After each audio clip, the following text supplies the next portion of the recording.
Bonjour à tous et bienvenue sur For Change. Nous avons le plaisir d'être avec vous depuis le sommet du patrimoine et de la performance. Le sujet qui va nous animer aujourd'hui, c'est l'assurance vie luxembourgeoise. Quel rôle de cette assurance vie luxembourgeoise et surtout comment et pourquoi l'intégrer dans une stratégie de gestion de patrimoine. Pour en parler, nous avons le plaisir d'accueillir trois invités sur le plateau ici au sommet du patrimoine et de la performance. Nous avons le plaisir d'accueillir tout d'abord Jérôme Samuel. Bonjour Jérôme Samuel. Bonjour. Vous êtes associé fondateur de Inkipit Finance. Inkipit Finance, en un mot, c'est... Inkipit Finance, c'est un multi-family office qui conseille des investisseurs privés dans la gestion de leur patrimoine. On a une clientèle d'entrepreneurs et du monde de l'investissement.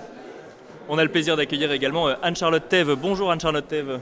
Bonjour, enchantée. Bienvenue sur le plateau. Vous êtes associée chez Patrimum Group, cabinet en gestion de patrimoine, Patrimum Group. Exactement, Patrimum Group est un cabinet de gestion de patrimoine. Moi je suis l'associée de Paris. On est présent à l'origine sur Toulouse, mais aussi sur Strasbourg, Clermont, Nantes, Bayonne. Voilà, on rayonne un petit peu sur une grosse partie de la France. Et alors vous nous direz dans un instant si effectivement le sujet assurance vie luxembourgeoise revient peut-être un petit peu plus dans les discussions depuis quelques jours, mais on accueille juste avant Laurent Gaillet. Bonjour Laurent Gaillet. Bonjour. Directeur général adjoint d'AXA Wealth Europe. L'assurance vie luxembourgeoise, ça vous parle ? A priori, quand je suis arrivé au Luxembourg il y a maintenant un peu plus de 8 ans, c'était justement pour créer AXA Wealth Europe. D'accord. En fait, donc pour notre clientèle de gestion de fortune, en tout cas, qui avait besoin de l'outil luxembourgeois, un incontournable comme la conférence d'aujourd'hui en fait. Anne-Charlotte Thève, première question. L'assurance vie en France, on connaît, c'est un des outils, un des supports les plus utilisés. L'assurance vie luxembourgeoise s'adresse quand même à une clientèle un petit peu plus avertie, un petit peu plus fortunée. Est-ce que vous constatez, dans le contexte actuel, politique, mais aussi économique, un peu plus de questionnement, un peu plus de demandes sur cette assurance vie luxembourgeoise ? Alors nous, on a toujours utilisé l'assurance vie luxembourgeoise pour diversifier le patrimoine de nos clients ou pour des clients qui ont éventuellement des envies d'expatriation. Dans un cabinet de gestion de patrimoine, on a des clients qui ont quand même, qui peuvent avoir des très gros patrimoines. On a vraiment un rôle formateur. Mais beaucoup de clients aussi connaissent les contrats d'assurance vie luxembourgeoise. D'accord. Ouais. Vu le contexte, donc ils viennent vous voir déjà avec l'idée d'aller vers un contrat d'assurance vie luxembourgeoise. Exactement. Vu le contexte, depuis quelques jours, on a énormément d'appels parce que justement, les clients veulent même ouvrir de nouveaux contrats luxembourgeois.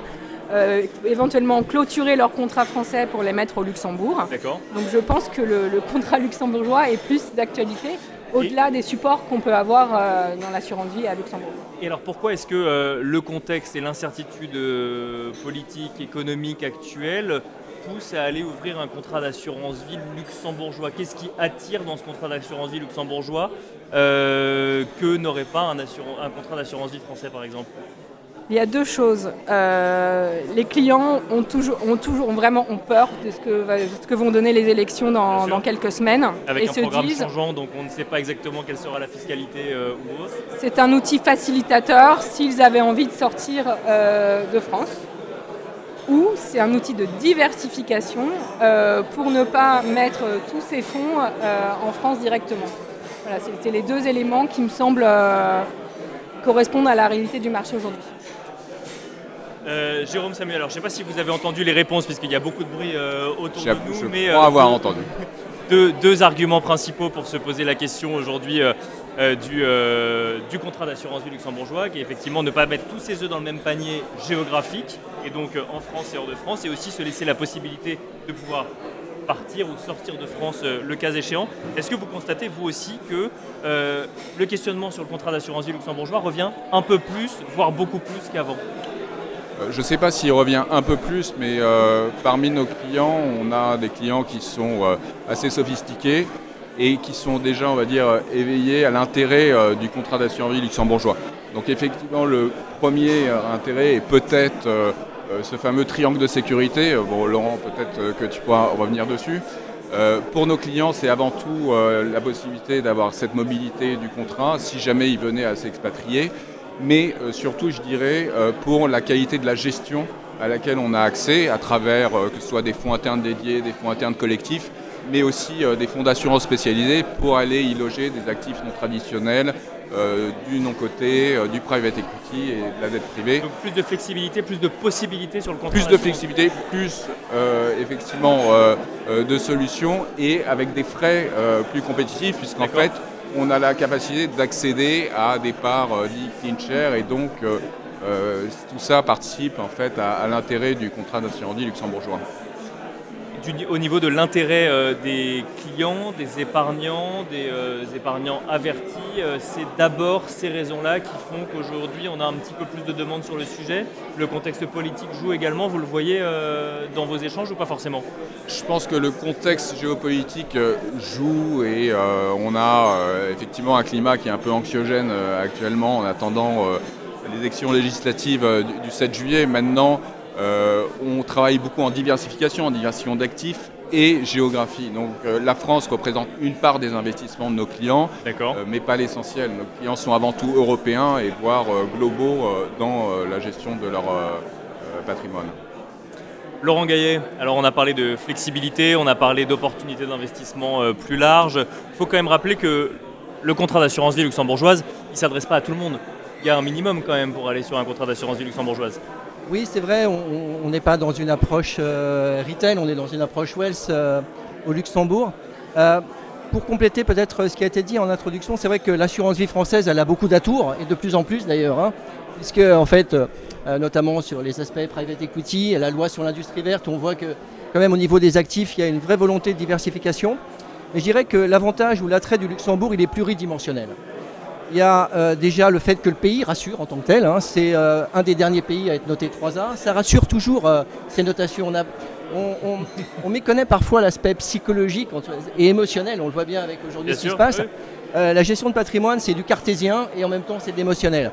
Donc c'est un pays qui rassure. En plus, quand on est la chance d'être chez AXA avec une des meilleures notations du secteur de l'assurance, c'est vrai que ça fait beaucoup de A qui rassure la clientèle fortunée. Mais pourtant, ça ne veut pas dire qu'on investit uniquement au Luxembourg quand on est sur un contrat d'assurance vie luxembourgeoise. Non, bien sûr, mais en même temps, si vous voulez, on va assister là, dans les années qui viennent, au plus grand, pas casse du siècle, mais au plus grand transfert du siècle de la richesse. Vous imaginez qu'environ plus de entre 30 et 35 billions de dollars vont être transférés des baby boomers vers les nouvelles générations, les milléniums, etc. Et donc, le Luxembourg, avec à la fois effectivement le fait de rassurer par sa stabilité économique, financière, etc., rassure aussi par, on le disait tout à l'heure, la diversification à l'intérieur des contrats, mais également par l'accompagnement patrimonial, parce qu'en fait, nous sommes le pays de la réflexologie patrimoniale. En fait, toutes nos équipes d'expertise internationale peuvent accompagner en fait des clients. Et quand je vous parlais de cette transmission sur 5, voire pour les adeptes du transhumanisme, 6 générations, vous imaginez bien que nous devons suivre ça au fil de l'eau et conseiller au mieux dans chacun des pays dans lesquels se trouvent les familles. Et pour ça, je pense que le Luxembourg est vraiment à part. Et enfin, dernier point, quand on fait 90% de son business sur les territoires étrangers, on est effectivement extrêmement attaché à la digitalisation et au transfert de données, mais également, si on veut reprendre l'expression avec le Janus, en fait, le double tête, la cybersécurité et la cyber-résilience. Donc je pense que tout cet écosystème luxembourgeois permet à la fois de rassurer, mais en même temps d'accompagner, ce qui est un élément essentiel, et rassurer pour nos amis gestionnaires de patrimoine. Une question pour vous, Laurent Gaillet, que je poserai ensuite également à Anne-Charlotte Thève et à Jérôme Samuel. L'assurance vie luxembourgeoise, concrètement, je l'utilise comment dans la gestion de mon patrimoine? Ça n'est qu'un outil parmi d'autres. Quel est son rôle dans une gestion de patrimoine? En fait, son rôle, ça reprend un petit peu. Vous avez plusieurs typologies de clients. Vous avez les clients qu'on voit aujourd'hui venir vers nous, et on vient d'en parler, avec des questions, triangle de sécurité, la loi Sapin, demain si on bloque les frontières, le rétablissement de l'ISF, etc. Quid par rapport au contrat luxembourgeois? On va rentrer dans le détail tout à l'heure, mais ce type de questions. Ensuite, c'est un outil parmi d'autres, mais c'est un outil qui a l'avantage, par rapport notamment à une assurance vie française, d'envisager une mobilité qui n'était pas prévue au moment où vous avez souscrit l'assurance vie. D'accord. Parce que la portabilité du contrat d'assurance vie luxembourgeois fait que finalement, vous pouvez envisager des délocalisations qui, au moment où les clients viennent vous voir en devoir de conseil, ne l'envisagent pas du tout. Sauf que comme c'est l'enveloppe qui voyage le mieux, en fait, dans l'environnement patrimonial, parce que peut-être qu'on a tendance à l'oublier, mais l'assurance vie, c'est l'enveloppe universelle, reconnue en France, bien sûr, au Luxembourg, mais partout, pratiquement en Europe. L'enveloppe assurance vie est reconnue. Ça veut dire que vous avez un champ des possibles avec cet outil patrimonial que vous ne nous offrent pas les autres.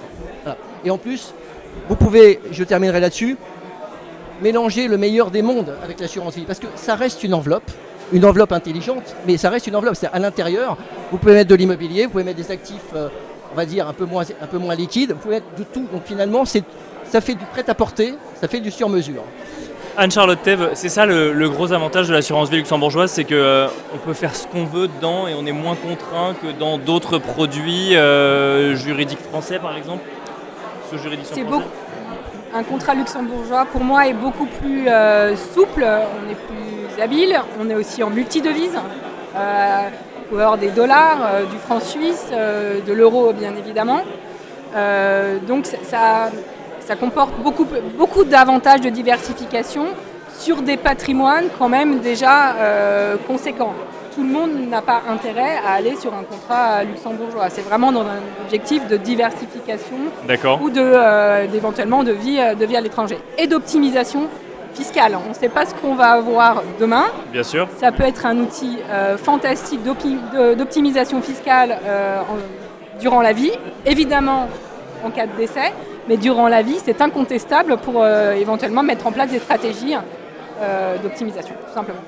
Mais ce n'est pas le premier réflexe, si je comprends bien. Ça vient en diversification après d'autres investissements, c'est ça? En général, les clients ont d'abord des placements en France. Moi, je travaille une clientèle qui n'est pas une clientèle d'expatriés, qui est une clientèle qui travaille en France. Donc, ils dépensent en France, ils vivent en France. Donc, le contrat luxembourgeois vient vraiment en plus pour optimiser le patrimoine de mes clients. Jérôme, Samuel, même question. Vous l'utilisez comment, vous, l'assurance vie luxembourgeoise, cet outil dont je comprends qu'il est flexible, qu'on peut faire beaucoup de choses et qu'en plus, il permet une certaine mobilité géographique? Cette mobilité géographique est importante avec aujourd'hui des carrières qui sont de plus en plus internationales, mouvantes. Donc on a besoin d'avoir des outils flexibles. Et ce que je disais, effectivement, l'atout, c'est vraiment une diversification dans la gestion et d'avoir différents outils, que ce soit des fonds internes dédiés, des fonds internes collectifs pour une même famille ou un même groupe de clients pour avoir une homogénéité dans les gestions et les actifs non traditionnels qu'on ne peut pas finalement avoir permettre en encore direct. Plus de diversification ou encore plus de... Maintenant, le contrat d'assurance vie doit être utilisé quand il y a effectivement une volonté d'avoir une enveloppe pour encapsuler les plus-values et un sujet aussi sur la transmission. Je pense que... Merci à tous les trois. Merci Jérôme, Samuel. Ah oui, pardon. Je pense que ce que disait Anne-Charlotte est très vrai sur l'optimisation fiscale. Alors l'optimisation fiscale, c'est un gros mot pour certains. C'est un oxymore si on considère qu'elle peut être légale pour d'autres. Mais je crois que c'est très important de considérer que par rapport à tous les dispositifs anti-abus, l'assurance vie présente l'avantage, et on le voit bien en matière internationale, d'être assez peu visée, pratiquement non visée, dans des dispositifs comme Daxis, qui vont à la recherche de schémas d'optimisation. Donc ça permet de dire à un client qu'avec de l'assurance vie transfrontalière, cross-border, il a quand même une certaine forme de sérénité par rapport à la fiscalité, et ça c'est pas neutre, au-delà de ce que disait Anne-Charlotte, c'est-à-dire le plafonnement qu'on peut avoir en France, donc limiter les revenus, optimiser l'enveloppe, mais optimiser l'enveloppe au niveau international. Et puis le dernier point, c'est que nos amis gestionnaires de patrimoine aujourd'hui, ils sont de plus en plus confrontés à un maelstrom réglementaire avec les acronymes DORA, RIS, PRIPS, etc. Et que je crois que par rapport à, pour nous, les assureurs, on doit accompagner non seulement les gestionnaires de patrimoine dans leur accompagnement client, les stratégies patrimoniales, même si on ne porte pas le devoir de conseil, mais également les accompagner eux-mêmes dans leur propre business par rapport à l'international. Vous voyez, un gestionnaire de patrimoine qui demain a un joueur de foot comme client qui s'expatrie en Arabie Saoudite, il y a des obligations à remplir. Et ces obligations-là, eh bien, nous sommes le dernier maillon de la chaîne, mais parfois le plus important en matière de responsabilité. Et ça, c'est aussi ce que viennent chercher, je pense, les gestionnaires de patrimoine quand ils travaillent avec des assureurs luxembourgeois. C'est cette compréhension de l'environnement international auquel ils sont confrontés. Et ce n'est pas neutre en termes de sécurisation, c'est aussi un élément de sécurisation. Merci beaucoup, merci à tous les trois, merci Laurent Gaillet, merci Anne-Charlotte Thève et merci Jérôme Samuel. Et on se retrouve très vite depuis le sommet du patrimoine et de la performance.